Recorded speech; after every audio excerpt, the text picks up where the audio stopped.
রাজনীতিতেও মনে মনে সুখ অনুভব করলে তো অসুবিধা নেই, আমরা সেটাকেও স্বাগত জানাই।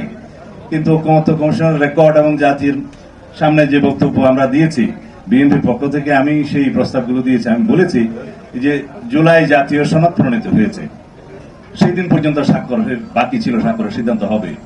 বলেছি এটা স্বাক্ষর হবে এবং ঐতিহাসিক একটা অনুষ্ঠানের মধ্য দিয়ে স্বাক্ষরিত হবে।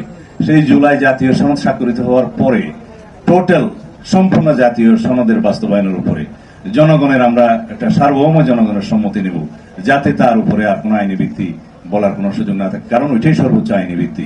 আর্টিকেল 7 অনুসারে প্রজাতন্ত্রের সকল ক্ষমতার মালিক জনগণ হিসেবে, এবং আর্টিকেল 7 এর সাবসেকশন 2 হিসেবে বলা আছে যে জনগণের অভিপ্রায়ের চূড়ান্ত পরম অভিব্যক্তির রূপে এই সংবিধান হচ্ছে সর্বোচ্চ আইন। তো এখন সেই হিসাবে আমরা বলেছি আমরা জনগণের কাছে যাব, জনগণ যদি এটা হ্যাঁ বলে এটা বাস্তবায়িত হবে। এবং সেই সম্মতির জন্যই আমি বলেছি একই দিনে একটি গণভোটের আয়োজন করা যেতে পারে, ছোট্ট একটা ব্যালটের মধ্যে। শুধু জুলাই জাতীয় সনদের পক্ষে অথবা বিপক্ষে হ্যাঁ অথবা না বলুন, এর মধ্যে। তো এই প্রস্তাব তো আমাদের, এবং সেখানে দুটি রাজনৈতিক দল ছাড়া বাকি সবাই রাজনৈতিক দল এই বিষয়ে একমত হয়েছে এবং তারা সনদে স্বাক্ষর করেছে। শুধুমাত্র আমরা ঐকমত্য কমিশনে আইনি সংস্কার, সাংবিধানিক সংস্কার নিয়ে কথা বলছি। যত সংস্কারই আমরা করি না কেন, জাতীয় ভিত্তিতে যদি আমাদের মানসিক সংস্কার না হয়, সেই আইনি ভিত্তিকে আমরা বাস্তব রূপ দিতে পারবো না।